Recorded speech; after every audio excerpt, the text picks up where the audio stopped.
Assalamualaikum warahmatullahi wabarakatuh. Om Swastiastu, Namo Buddhaya. Salam kebajikan. Selamat pagi.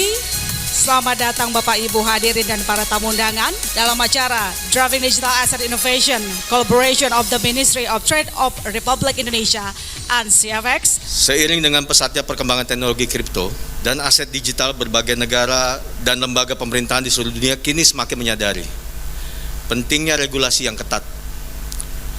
Regulasi yang cermat dalam mengawasi ekosistem kripto. Kami di Bapepti terus berkomitmen untuk memperkuat pengembangan perdagangan aset kripto di Indonesia melalui kolaborasi dengan stakeholder, asosiasi, dan instansi terkait. Kita semua bersyukur hari ini kita launching peluncuran bursa berjangka aset kripto. Melalui kesempatan ini apresiasi kepada Bapepti yang sudah lama merumuskan ini. Saya beri patokan memang harus bisa diselesaikan, tapi kita harus taat kepada aturan yang berlaku. Menurut data, potensi ekonomi digital Indonesia pada tahun 2025 diproyeksikan akan menyentuh angka 146 miliar US dollar diperkirakan. Bahkan terbesar di Asia Tenggara dengan pangsa pasar 40%. Gitu. Tentu ini merupakan peluang sekaligus tantangan bagi kita.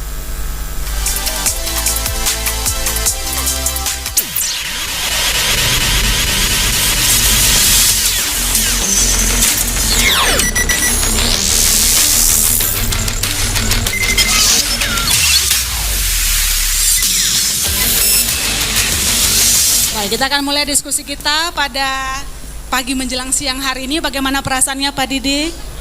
Lega. Boleh diberikan mic kepada narasumber-narasumber saya yang di depan. Berikan tepuk tangan kepada seluruh narasumber saya yang di depan ini. Silakan teman-teman berikan mic kepada narasumber utama kita. Oh, sudah ada di sebelahnya. Boleh dicek Pak Didik? Bisa. Oke, sebelum saya bertanya tentang bursa sendiri yang sudah lama dinanti ya Pak. Kalau tidak salah kita pun sering sekali mendiskusikan hal yang sama. Saya selalu nanya, kapan Pak, kapan Pak, kapan Pak, tapi nggak pernah dapat jawaban pasti. Maka hari ini adalah kabar baik untuk kita semua. Berikan tepuk tangan. Karena dengan adanya bursa, artinya kan sudah ada jaminan keamanan ya Pak untuk para investor yang selama ini tampaknya juga kalau main besar pikir-pikir. Nanti kalau uang saya hilang gimana? Ini merupakan salah satu langkah yang sangat terdepan, bahkan mungkin bursa pertama secara global ya Pak, baru satu-satunya atau gimana? Oke, nanti ya, baik. Nggak berani mengklaim, tapi emangnya ya Pak ya, silakan Pak Robi, benar ya? Ada mic-nya di sebelah. Secara pengaturan regulasi dan kelengkapan dalam hal pengawasan, keamanan, Indonesia nomor 1 sekarang ini. Indonesia nomor 1, berikan tepuk tangan sama-sama. Baik, langsung saja saya bertanya ke Pak Didik. Lagi dan lagi saya akan bilang bahwa kita sudah sering, Pak Didik pasti mungkin bosan atau enggak ya Pak ditanya sama wartawan kapan bursanya selesai, dan waktu itu target ternyata agak mundur, tapi ternyata sekarang Bapepti menjawab bahwa bursa itu benar ada, terlaksana dan siap untuk menjamin keamanan investor berinvestasi, begitu ya. Tapi mungkin untuk lebih dijelaskan lagi kepada kami yang ada di sini, apa keterdesakan kita harus segera buat bursa? Mengapa harus ada bursa? Silakan. Baik, yang terutama kenapa harus ada ekosistem ya? Saya tidak menyebut hanya bursa ya, ekosistem. Kenapa ekosistem? Ini supaya perdagangannya bisa berjalan dengan fair. Ya, semua pihak bisa terlindungi, baik pedagang maupun masyarakat ini sama-sama terlindungi, gitu kan. Jadi tadi Pak Menteri mengarahkan perlindungan masyarakat itu yang utama ya. Jadi kami mengarah situ, maka kami bikin ekosistemnya. Untuk menentukan mendesain ekosistem itu sebetulnya kami udah lama dengan Perba 8 2020. Artinya 3 tahun yang lalu kami sudah tahu ekosistemnya seperti ini. Nah, sekarang permasalahannya kenapa dari 2020 baru selesai 2023? Kok perlu 3 tahun gitu kan, kira-kira seperti itu. Nah, tadi kami juga tidak punya benchmark di negara lainnya, walaupun saya nggak mau mengatakan kami nomor satu ya kan, tapi karena tidak ada benchmark di negara lainnya, kami juga cukup meraba-raba. Sesuatu yang sudah kami atur dalam Perba 8 itu, ternyata pada pelaksanaannya kami butuh lagi. Oh, nggak bisa hanya begitu, harus tambah lagi, sehingga yang dulu ditargetkan akhir 2022 lewat lagi. Kemudian ketika kami raker di Januari 2023, Pak Menteri itu menargetkan Juni sudah harus selesai, ya kan? Nah, Juni. Ternyata ketika kemarin Juni kami melihat ada yang masih kurang pas. Yang gampang aja begini. Kemarin saat terakhir kami baru ketemu bahwa perlu adanya integrasi sistem antara pedagang, bursa, kemudian depository dan clearing. Di aturannya nggak ada, gitu kan? Banyak ya PR-nya. Di aturannya nggak ada, tapi ketika di lapangan kami sadar, oh ini harus ada. Nah, jadi kami suruh perbaiki itu dulu, gitu kan? Jadi yang Juni akhirnya mundur ke Juli itu. Jadi banyak hal yang ketika kami lihat di lapangan, kami memang masih perlu tambahkan lagi di yang tidak standar-standar yang tidak ada di Perba tadinya. Nah, yang memang apa boleh buat, tapi kami fokus pada perlindungan masyarakat. Kira-kira seperti itu. Iya. Perdana artinya nanti Indonesia yang mungkin jadi contoh dari negara lain. Kalau sekarang kan kita nggak ada contoh, akhirnya mencoba mencari tahu, menjadi reason lah ya kenapa bursanya baru terbentuk sekarang. Ekosistem ya Pak, kalau tadi Anda sebutkan begitu. Tapi begini Pak, untuk memastikan juga bahwa bagaimana kira-kira Bapepti juga dapat memastikan pengamanan perdagangan aset kripto di masa transisi terkait dengan Undang-Undang P2SK. Ini kan juga menjadi concern kita bersama. Silakan. Iya. Pasal 312 Undang-Undang P2SK itu mengatakan bahwa ada dua hal, satu derivatif dan dua kripto ya kan. Itu dipindahkan dari Bapepti ke OJK paling lambat 24 bulan setelah undang-undang itu disahkan. Nah, kira-kira seperti itu ya. Nah, itu membuat perintah undang-undang itu seolah-olah membuat perintah kepada Bapepti agar paling lambat 24 bulan pindahin loh ini ke OJK.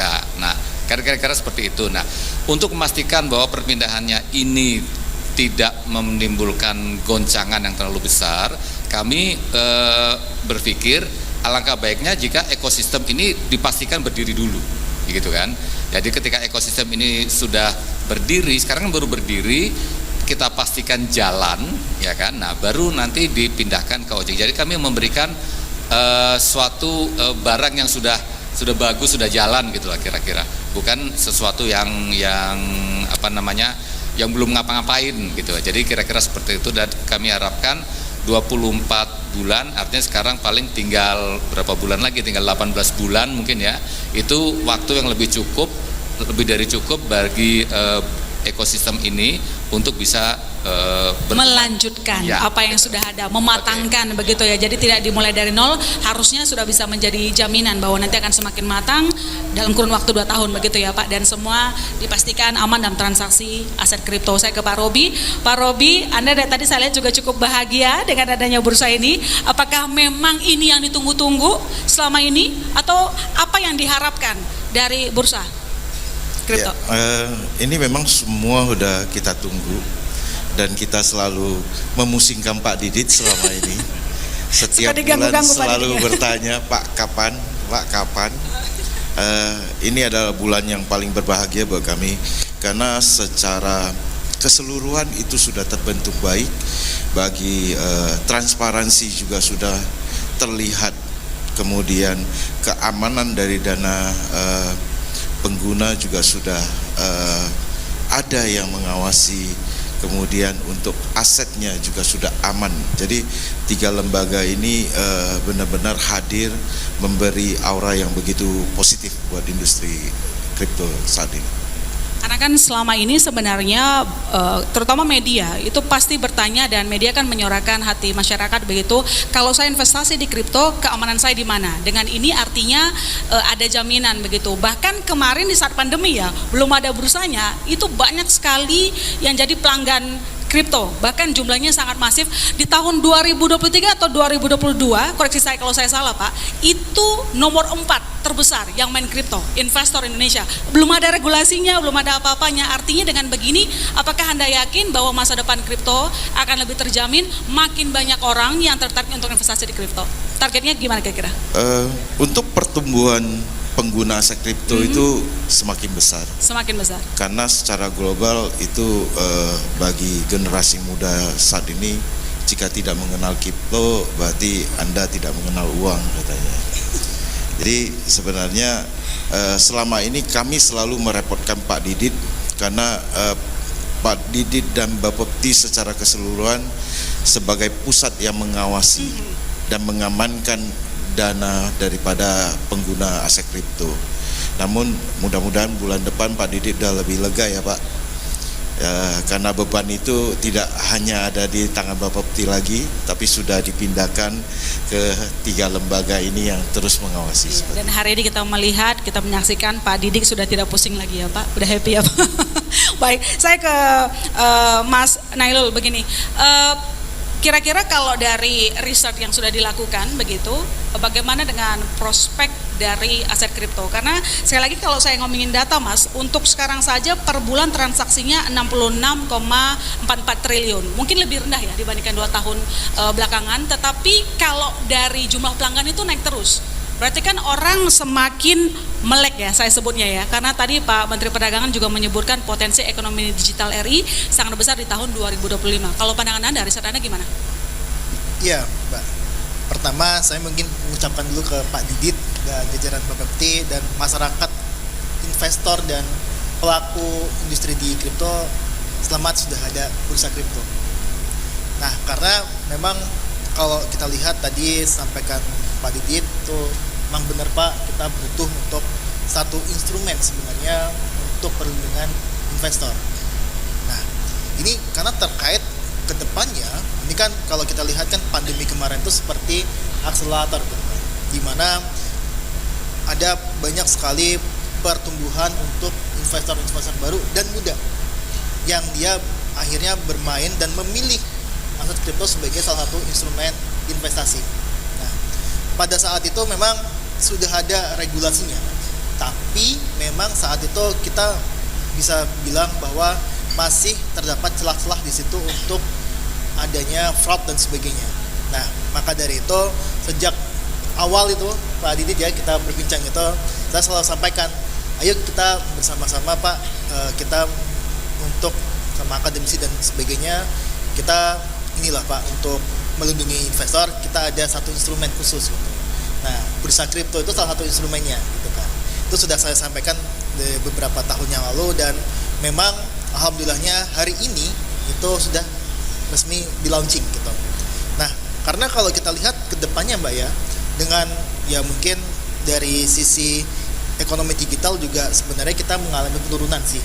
Kalau tadi Pak Zulhas kan menyampaikan Pak Menteri itu ada istilah optimisme tapi.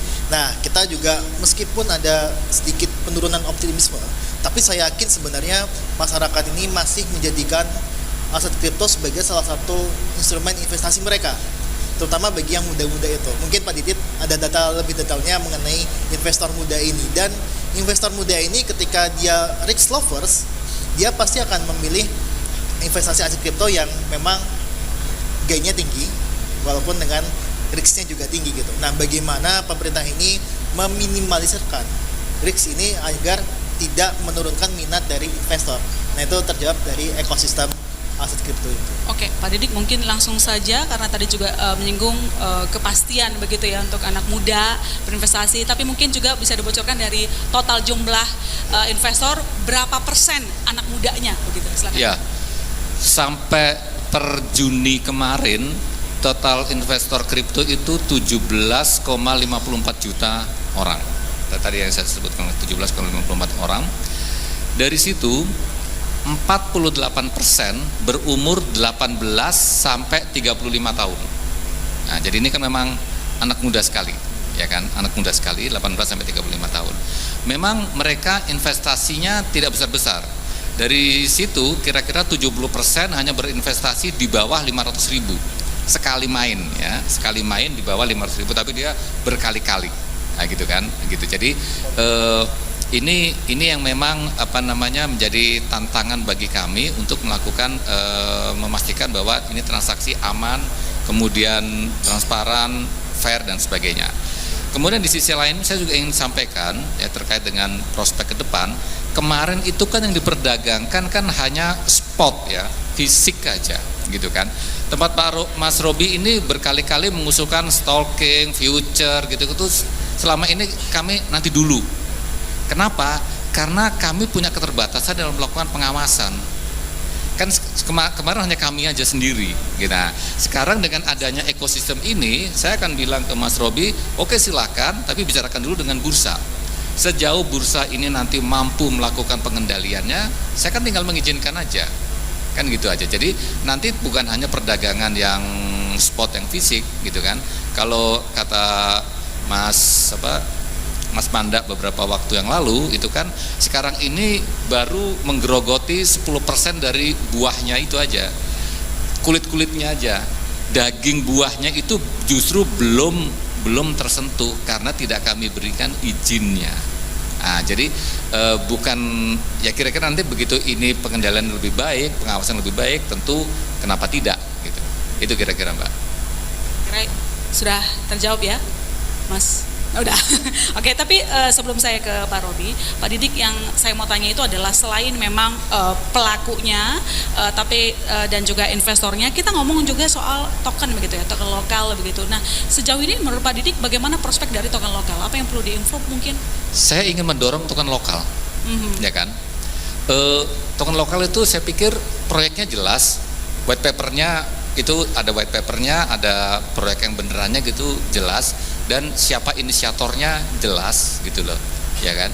Jadi kalau ada sesuatu misalnya penurunan dan sebagainya, itu kita tahu orangnya siapa gitu kan. Nah sekarang dari jumlah koin yang disetujui Bapepti untuk diperdagangkan sekitar 500-an, ya kan. Dari situ hanya sekitar 15 yang koin lokal, sangat sedikit, ya sangat sedikit. Nah, kami akan mendorong itu. Nah, tentu akan kami sempurnakan kebijakan-kebijakan terkait dengan bagaimana dengan IPO-nya, initial ICO-nya, initial coin offering-nya, ya kan.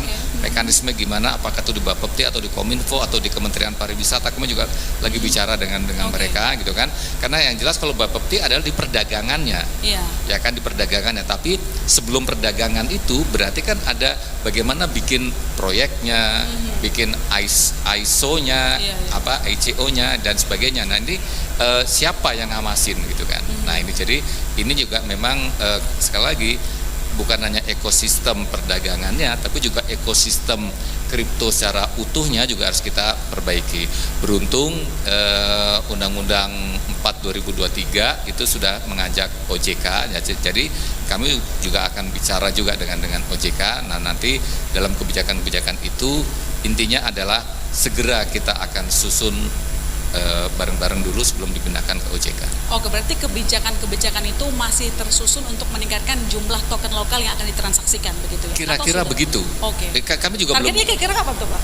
Saya belum berani ngomong target. Karena masih harus ngobrol-ngobrol dulu. Ngobrol-ngobrol dulu. Ini kewenangan siapa nih? Ya, begini. Kalau instansi pemerintah itu kan ada batasan-batasan, ya kan. Tapi saya nggak mau dibatasi oleh batasan itu. Saya justru ingin ngobrol dengan berbagai instansi pemerintah. Ayo bareng-bareng kita bikin, gitu loh.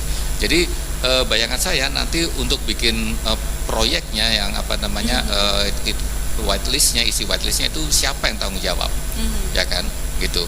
Misalnya saya ambil contoh gitu, yang kemarin di ini Mas Anang itu kan terkait dengan musik, ya kan. Seberapa tahu saya soal musik, ya kan, gitu kan. Tapi ketika koin itu diperdagangkan, saya tahu, kan gitu kan.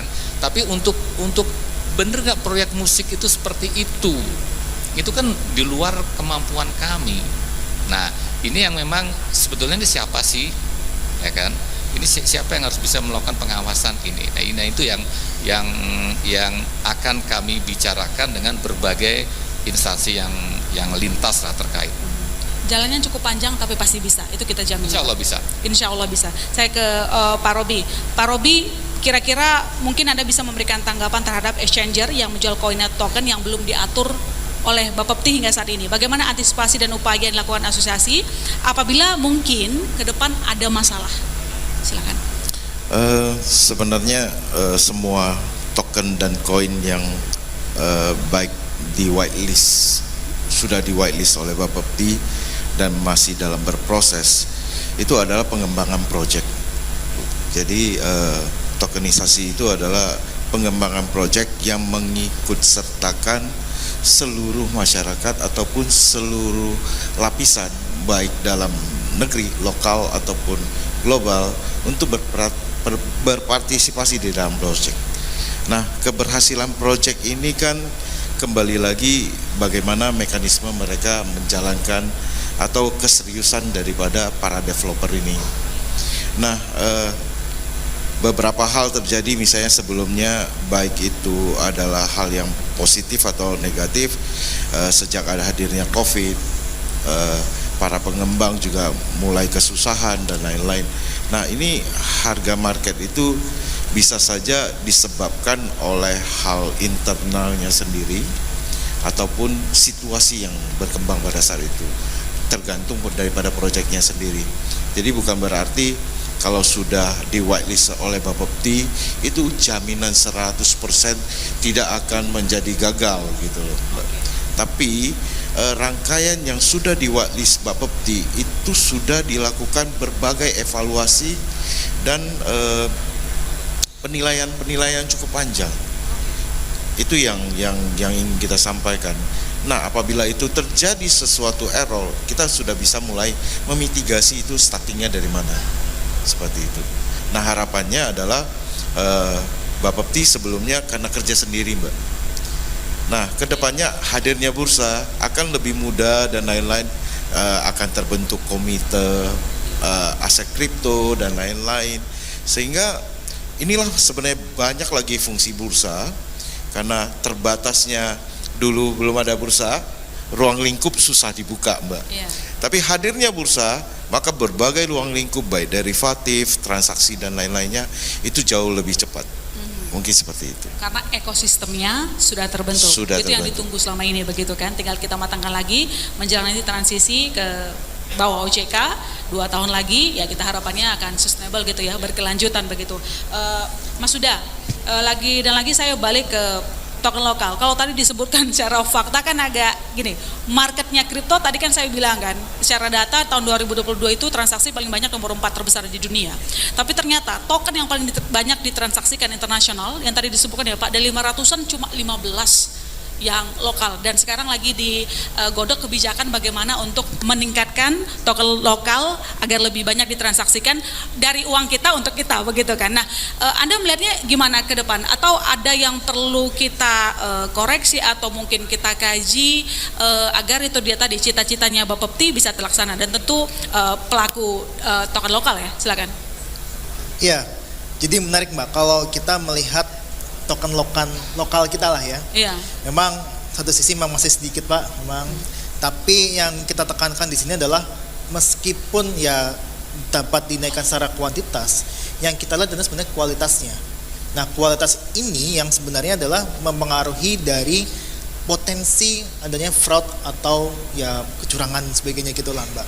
Karena dari sisi akademisi, dari sisi masyarakat juga kita menganggap bahwa ya perlindungan ini yang paling utama gitu, bukan banyak-banyakan token dari lokal ini, tapi bagaimana caranya token lokal ini selain tadi banyak juga it's okay, tapi kita bisa memberikan ya perlindungan lah. Jangan kalau yang sekarang ini, mohon maaf aja, kalau token-token lokal ini kan baru muncul itu tuh kayak semacam FOMO gitu loh Mbak, dan dengan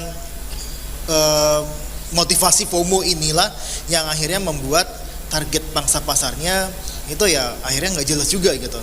Dan yang paling menyedihkan adalah ketika ada ya, karena memang literasi keuangan kita masih rendah, literasi digital kita juga masih rendah, yang akhirnya masyarakat ini menerima informasi itu tidak ada saringan gitu. Tidak ada saringan, akhirnya wah ini investasi koin X misalkan itu lagi naik gitu. Nah, masyarakat ini nggak mencari tahu apa sih ini proyeknya apa dan sebagainya gitu kan. Nah, akhirnya yang terjadi adalah ketika ada penurunan nilai yang sangat signifikan, mereka ngomel-ngomel di platform tersebut gitu. Saya pernah satu kali kebetulan juga ada akun juga di platform jual beli kripto, itu saya lihat ada live chatnya gitu dan sebagainya gitu kan, itu pada mengeluh dan sebagainya, kenapa saya hilang dari 50 juta jadi cuma 1,5 juta dan sebagainya. Nah ini karena dua tadi Mbak, faktor tadi FOMO, nggak mementingkan apa sih yang dia mau jual, project apa yang mau kedepannya yang bisa digunakan oleh koin tersebut, ditambah lagi masyarakat tidak bisa mensaring gitu. Nah ini adalah sebenarnya tugas dari Bapepti, dari pemerintah untuk bisa satu tadi meningkatkan literasi investasi di kriptonya. Terus kemudian juga bagaimana caranya itu mensaring koin-koin yang berkualitas. Jadi saya sih setuju Pak, koin lokal ini ditingkatkan tapi yang berkualitas dan memang benar-benar mempunyai suatu project yang bernilai gitu. Jangan sampai itu cuma FOMO aja gitu. Kita tahu lah gitu kan, kalau misalkan beberapa waktu yang lalu ketika aset kripto itu naik, ada beberapa ya tokoh yang mengeluarkan koin gitu kan atau token gitu, itu ya Mbak tahu lah ya. Ini yang rahasia kita umum, nggak usah hindari malu-malu Mas, nggak usah malu-malu. Ya itu mungkin kita ngomonginnya waktu soal fundamentalnya, kemudian kejelasan projectnya ke depan, itu yang kadang ya duet jadinya, literasinya kurang, asal FOMO dikira kalau nanam di kripto langsung kaya begitu. Satu sisi lagi yang menciptakan koin pun tidak jelas proyeknya, dan ini yang mungkin buat lokal kalah saing ya Pak Didik. Oke, baik. Saya punya pertanyaan gini Mas Huda. Sekali lagi kita akan ngomongin soal masa transisi ya. Tadi pengembangan kita sudah soal masa transisi. Pasti yang namanya masa transisi banyak, bukan ketidakpastian ya nyebutnya, pasti akan ada bertanya-tanya habis ini gimana kalau sampai ke tangan yang berikutnya. Kalau Anda lihatnya gimana supaya keberlanjutan dari bursa ini dapat terjaga ketika itu dia tadi undang-undang P2SK ini dapat terwujud perpindahan tangannya sehingga memberikan kenyamanan untuk investor. Yang kedua, cita-citanya lebih besar bahwa komoditi ini memberikan sumbangsi besar terhadap perekonomian. Silakan. Ya, jadi di dalam undang-undang P2SK itu Mbak, memang ada perpindahan untuk urusan investasi aset kripto ini dari Bapepti ke OJK. Iya. Nah, yang saya lihat sebenarnya Bapepti ini sudah ada peraturan dan sebagainya, terbentuk bursa dan sebagainya gitu kan. Yang saya lihat sebenarnya lebih kepada kesiapan dari OJK-nya nanti ketika itu berpindah tangan. Nah, karena kalau kita lihat satu langkah yang saya apresiasi juga dari undang-undang itu adalah menambah Dewan Dekomnya ya, Dekom OJK itu yang mengurusi tentang inovasi digital di keuangan. Salah satunya mereka akan tugasnya kalau salah itu adalah mengurusi aset kripto gitu. Nah, yang kita tunggu adalah sebenarnya dari kiprah Pak Hasan itu membuat salah satu peraturan OJK-nya itu yang setara dengan peraturan yang sudah dibuat Bapepti, atau kalau kita berharap sebenarnya Pak bisa lebih bagus daripada Bapepti karena ini kan kepentingan dari masyarakat luas gitu. Karena kalau kita lihat sebenarnya di OJK pun gitu kan ya, beberapa waktu yang lalu berbagai stakeholder ini kan juga ada yang saling bertentangan pendapat gitu. Nah, kita sih sebenarnya berharap ya sebelum ada perpindahan itu Pak, ngobrol dulu Pak sama OJK, ngopi-ngopi gitu bareng Pak, ngopi gitu kan sama Pak Hasan, terus kemudian bagaimana menurunkan undang-undang P2SK itu kepada POJK yang lebih yang bisa mengatur ekosistem aset kripto gitu. Jawaban Pak Didi menjelaskan bahwa mereka sering ngopi ya Pak sama OJK. Pasti ya. Karena kan memberikan kepastian juga kan bahwa bursa ini berkelanjutan. Tapi gini, kalau tadi untuk OJK, bagaimana untuk Bapepti selama masa transisi? Apa yang harus dilakukan Bapepti? Ya. Anda dulu. Oh iya. Nanti ke Pak Didi. Baik. Ya, mungkin kalau dari si Bapepti itu ya pasti kita inginnya ini kan sebenarnya kan sama-sama lembaga pemerintah gitu kan. Ada kesinambungan atau peralihan fungsi mengenai aset kripto ini secara smooth, gitu kan. Kita pinginnya seperti itu.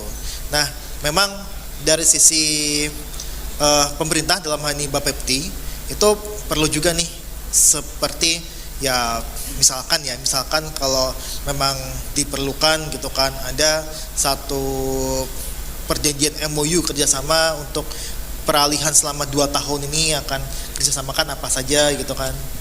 Nah sama peralihan kita nggak tahu berapa tahun lagi Pak ya untuk peralihan itu ya. 2 tahun. Di OJK kan setelah 2 Langsung. tahun itu. Selama 2 tahun ini mungkin ada kerjasama dan sebagainya yang itu bisa memberikan smooth perpindahan yang lebih smooth gitu. Ya. Karena jujur kalau misalkan berapa kali ada lembaga dan fungsinya itu dipisah gitu ya, itu menimbulkan ya kita pasti tahulah itu menimbulkan satu gonjang-ganjing di awalnya gitu. Namun kita harapkan sebenarnya ini sudah bisa jadi pelajaran juga bagi Bapepti maupun OJK untuk bisa memberikan ya tadi kepastian, kemudian memberikan perpindahan kewenangan yang lebih smooth gitu. Karena ini pasti Pak Robi dan sebagainya Robi. pasti akan tergoncang juga nih dalam Ya, itu perpindahan dia. ini gitu kan. Itu Nah, yang saya mau tanya nanti ke Pak Robi juga. Menurut Pak Robi itu bagaimana dengan Undang-Undang P2SK ini? Apakah dengan adanya bursa ini sudah serta-merta membuat lega atau masih agak dagdikduk bagaimana nanti ketika estafet pindah gitu kan yang ngurusin? Silakan. Sebenarnya kita sangat appreciate banget sampai hari ini itu Bapepti sudah istilahnya membuat semuanya tidak gantung-gantung, Mbak. Ya itu yang penting. Karena 4 tahun kita bergerak, itu hadirnya bursa, clearing dan custody itu belum kunjung tiba. Jadi kami tetap menjadi calon. Nah, Bapepti itu begitu memikirkan kami sebagai pelaku usahanya yang sudah diayomi begitu lama, sehingga Bapepti berkeinginan agar anak-anak yang dilepas ini sudah tumbuh dewasa dan mandiri seperti itu. Jadi Bapepti ingin melepas kami ke OJK nantinya itu sudah bukan berbentuk calon lagi. Kami sudah berbentuk pedagang fisik aset kripto yang sudah ada diawasi oleh 3 lembaga. Bapepti pun sudah bisa santai menjelaskan Iya, tugasnya. nggak lagi sendiri Terima kasih kerjanya banyak, Pak ya. Didit, Kalau ya. selama ini berikan tepuk tangan Nggak dong punya. ke Pak Bapti. Selama ini ngurusinnya sendiri, sekarang dengan adanya bursa ekosistemnya sudah ada, harusnya lebih ringan. Jadi kalau banyak masalah diiklarin sama-sama ya Pak, udah nggak beban sendiri begitu. Sebelum saya ke Pak Didi, saya masih ke Pak Robi. Pak Robi begini, karena tadi kita juga ngomongin soal literasi begitu ya Pak. Kalau nih kan regulatornya sudah ya menyediakan ruang, sudah ada bursanya, sudah memberikan jaminan kepada pelaku usaha dan transaksinya kepada konsumen di sana. Lantas apa yang dilakukan oleh asosiasi untuk memberikan literasi terutama para investor muda supaya itu dia tadi kejadian-kejadian yang sebelumnya ya itu banyak loh pemain, sebutin nggak mereknya, nggak usah ya, udah menciptakan project gitu kan, tiba-tiba hilang begitu saja, lenyap seperti tidak ada tanggung jawab. Ya memang waktu itu belum ada bursanya juga ya Pak, kita tidak bisa menyalahkan 100%, literasinya juga kurang. Waktu itu ibu-ibu itu banyak sekali geruduk salah satu akun bilang uang saya hilang karena mereka nggak ngerti. Silakan kalau dari industri apa yang lakukan, edukasi apa yang sebagai tanggung jawab ya Pak, nggak cuma cari cuan. Silakan. Jadi kalau kita tarik kembali sebelumnya, Bapepti itu terus melakukan literasi dan edukasi bersama-sama kami sebagai asosiasi, Mbak. Di bulan Februari yang lalu kita melakukan bulan literasi kripto yang dijalankan selama 1 bulan. Nah, saya kelahiran Aceh. Di saat itu kita hadir, aset kripto yang ditanyakan adalah jika saya menempatkan 1 juta bulan akhir bulan saya dapat berapa. Nah, itu pandangannya masih seperti itu. Tapi di dalam 1 bulan itu kita terus bekerja sama dengan Bapepti untuk melakukan literasi dan edukasi. Namun beban dan tanggung jawab Bapepti tidak hanya sekedar di aset kripto. Tugas Pak Didit itu begitu banyak. Bursa komoditi, bursa CPO juga lagi ngantri di belakang nih, Mbak. Jadi paham benar. Jadi sebenarnya saya juga ingin mengucapkan selamat pada Pak Subani sebagai Direktur Bursa Komoditi Nusantara. Kemudian ada Pak Budi Clearing Berjangka Indonesia, ada Pak Erik dari Tenet Custody Indonesia. Selamat bergabung Pak di medan tempur. Mudah-mudahan kita bisa memberikan literasi dan edukasi yang tepat untuk pengguna di Indonesia, Pak. Amin, itu harapan kita bersama. Pak Didik, pertanyaan berikutnya adalah karena yang saya tahu lagi dan tadi juga diulang juga ya sama Pak Menteri soal potensi ekonomi digital yang sangat besar begitu, dan kalau kita kembali spesifik soal kripto, ternyata banyakkan orang investasi ini kripto jadi salah satu instrumen top 3 paling banyak orang invest begitu ya. Kalau Anda melihatnya bagaimana nanti kontribusi dari kripto ini ke perdagangan komoditi dan juga ujung-ujungnya ke perekonomian kita, berapa besar sih ini apa pengaruhnya sampai kita harus benar-benar serius ya? Saya lihatnya Indonesia sangat serius loh untuk menggandeng kripto. Silakan. Iya, jadi tadi yang disebut Pak Menteri adalah investasi di kripto nomor 3 setelah reksadana dan saham dalam negeri ya, kalau nggak salah itu. Jadi yang ketiganya adalah kripto. Dan tadi generasi milenial, generasi Z itu sudah semuanya mainnya ke kripto, banyak kan main ke kripto. Artinya kripto ini nggak bisa kita larang lagi. Benar. Ya kan? Kalau saya ngelarang kripto sama aja saya melarang internet di Indonesia, kan nggak mungkin. Kalian nggak boleh main internet ya, kan jelas nggak mungkin ya. Jadi kripto sudah pasti akan ada gitu kan. Walaupun nanti perkembangannya kita nggak tahu nanti ya, tapi kalau lihat potensi menjadi sangat besar seperti itu. Nah, saya ditugaskan dari pemerintah bahwa ini pemerintah harus hadir untuk membuat regulasi yang bisa melindungi semua pihak. Jadi itu yang kami lakukan itu dulu, ya kan. Nah, kemudian bagaimana potensinya ke depan? Kalau kita lihat tadi potensi digital ekonomi Indonesia gede banget gitu kan, besar sekali gitu kan. Tapi itu kan macam-macam gitu kan. Nah, yang khusus kripto berapa gitu. Nah, saya juga belum punya angkanya pasti, ya kan. Kami mungkin di akhir tahun ini kalau ini sudah selesai hingar-bingar ini bursa udah jalan, kami juga akan membuat semacam prediksi ke depan ini kira-kira seperti apa. Contohnya 2021 itu nilai transaksinya sampai 859 triliun. 2022 turun menjadi 306 triliun. Di 2023 turun lagi. Ya kan, sampai sekarang itu baru sekitar 60-an triliun. 66,44 triliun gitu dari ya. 306,4 triliun tahun 2022 ya, transaksinya. Makanya sekarang kan turun lagi. Nah, apakah ini akan turun terus atau ada beberapa pendapat teman-teman Mas Robi itu bilang ini adalah siklus 4 tahunan yang mungkin 2024 akan mulai rebound lagi, ya kan, walaupun belum lebih baik dari 2021, tapi setidaknya ada beberapa orang mengatakan ini sudah paling di bottomnya lah, sudah paling dasarnya nih sekarang gitu kan, sehingga mungkin nanti akan lebih baik lagi. Nah, tapi kami memang akan melakukan kajian kira-kira ke depan ini seperti apa gitu, sehingga nanti ketika ini dipindahkan ke OJK itu juga kami sudah bisa memberikan pandangan bahwa sebaiknya nanti akan seperti ini. Nah, gitulah kira-kira. Soalnya kan kalau soal kripto ya Pak, kenapa banyak yang main kan nggak butuh modal banyak ya, cuma berapa puluh ribu. 10.000 boleh. Udah bisa main, begitu kan. Nah, apakah nanti kira-kira Bapak Peti merasa perlu ada semakin sosialisasi investasi kripto? Kalau di saham itu kan dari dulu kan kita mainnya gede, tiba-tiba boleh buka rekening 100.000 begitu ya. Kira-kira apakah kripto ada sesuatu mungkin yang disiapkan oleh Bapak Peti untuk menolong industri juga agar jumlah investornya di kripto itu makin naik? Yang jelas kami akan terus melakukan literasi tadi ya. Ya, literasi karena orang menganggap bahwa yang namanya investasi itu pasti menguntungkan gitu kan, padahal di situ ada risiko kan gitu. Nah, itu dulu yang ingin kami sampaikan kepada masyarakat. Nah, setelah itu adalah bagaimana investasi yang aman lah gitu. Nah, jadi tetap kami akan membuka ruang-ruang untuk inovasi bagi pelaku usaha. Tadi seperti saya bilang, mungkin ke depan bukan hanya fisik aja ya, bukan hanya spot, tapi juga bisa future, bisa derivatif, bisa apa istilahnya staking ya, dan sebagainya lah, kira-kira seperti itu. Sehingga nanti kalau tadi baru kulit-kulitnya aja, spot itu baru kulit-kulitnya aja, ini sudah, kalau kata Mas Manda itu sudah mulai masuk ke buahnya, daging buahnya. Sehingga harapannya ini menjadi inovasi-inovasi yang berlanjut. Oke, karena durasi kita terbatas untuk diskusi, saya tahu banyak sekali yang ingin kita diskusikan gitu, tapi saya ke Pak Robi dulu, mungkin harapan terakhirnya untuk bursa kripto yang mungkin dari tadi ada yang ingin disampaikan, mungkin pesan-pesan kepada Pak Bopti, silakan. Ya,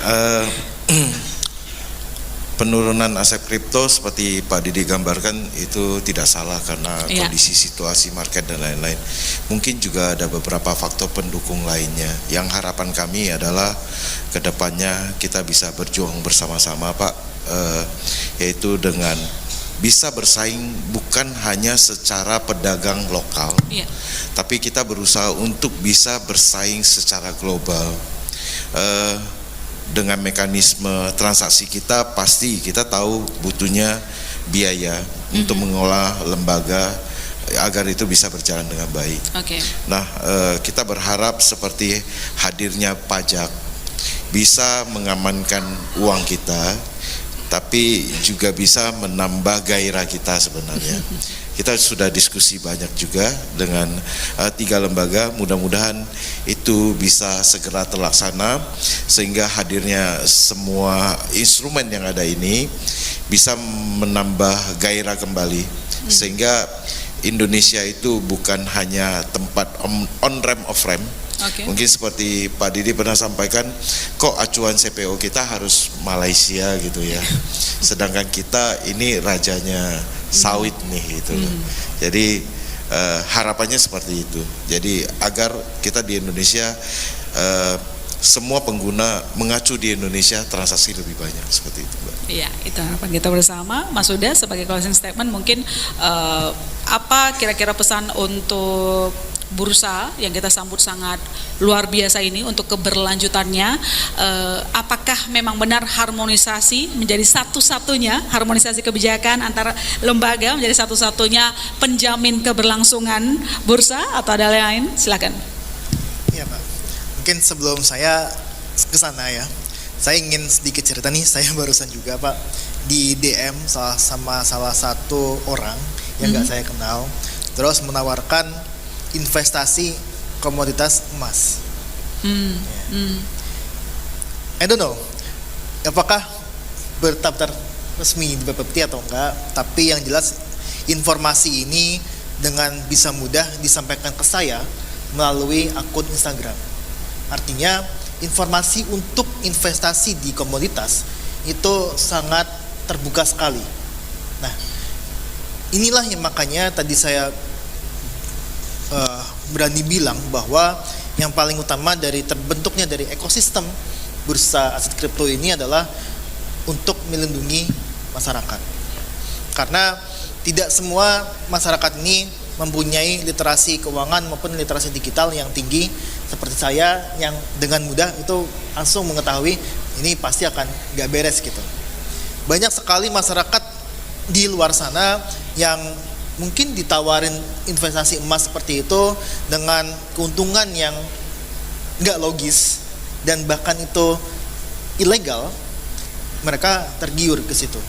Nah, maka dari itu memang saya ucapkan selamat bursa kripto hadir, dan mudah-mudahan sebenarnya ini bisa meningkatkan confidence, meningkatkan keamanan bagi masyarakat untuk bisa berinvestasi di aset kripto. Terkait tadi kedepannya seperti apa, kita harapkan sebenarnya dari para pemangku kepentingan ini mempunyai satu kepahaman yang sama mengenai investasi aset kripto tuh manfaatnya banyak loh. Sebagai salah satu instrumen alternatif investasi bagi masyarakat yang bisa mendatangkan pendapatan juga, dan juga kita rasa dari bursa kripto juga kita harapkan bahwa literasi digital Pak, literasi keuangan, literasi investasi itu masyarakat bisa meningkat. Makanya kita perlu kolaborasi dari sisi pemerintah, pelaku industri, dan masyarakat, dan mungkin NGO dan sebagainya, bersama-sama kita meningkatkan literasi digital dan literasi keuangan masyarakat sehingga tidak lagi ada tertipu kasus penipuan investasi tersebut. Ya, lebih melek. Literasi itu yang paling penting. Ya. Pak Didik sebagai closing statement mungkin bisa diberikan kepada kami harapan untuk bursa, harapan untuk pelaku industrinya tentu saja, dan pelaku untuk investornya. Silakan. Ya, jadi hari ini atau 17 Juli kemarin itu adalah baru lahirnya baby baru, ya kan? Gitu. Tentu baby ini tidak bisa langsung lari, ya kan? Kami harus pastikan bahwa 3 lembaga ini, kemudian juga dengan pedagang aset kripto yang sudah ada, dengan masyarakat ini bisa berkolaborasi supaya ekosistem ini bisa berjalan. Contohnya begini, yang tadi ditanyakan di sana, kemarin nggak ada cost, sekarang berarti ada cost dong. Iyalah, ya gitu kan. Nah, berarti ini kan juga harus diselesaikan dulu, ya kan? Bagaimana dengan cost-nya? Cost atas bursa, cost atas clearing, dan cost atas depository, kustodinya gitu kan. Pasti ada cost-nya, iya.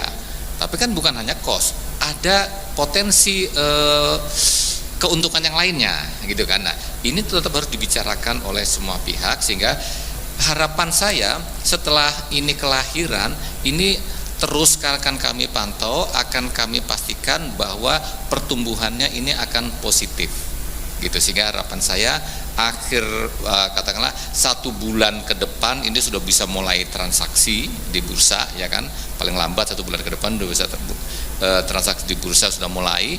Kemudian di akhir tahun itu sudah ada fitur-fitur baru, bukan hanya fisik dan sebagainya, sehingga kedepannya nanti akan lebih baik lagi, sambil saya mempersiapkan bayi kami yang kedua, bursa CPO. Oh, nah, bursa CPO. Kapan tuh targetnya? Nah, itu nanti. Oke, kita berikan tepuk tangan. Ini ditunggu nih, udah diplototin nih pasti. Nanti, tapi pasti ya Pak.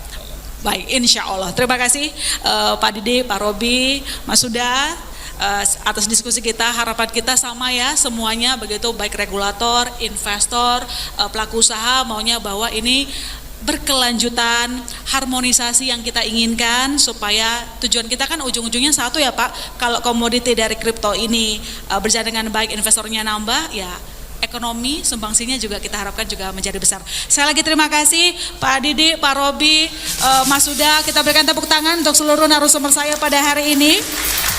Terima kasih banyak Pak Didik, Pak Robi, Pak Huda. Kita berikan tepuk tangan sekali lagi Bapak dan Ibu.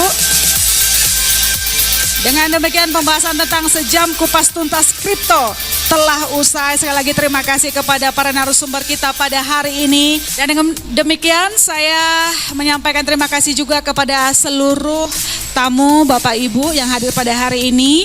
Akhir kata, saya Magister Silvi Lonatarigan pamit undur diri dalam acara ini.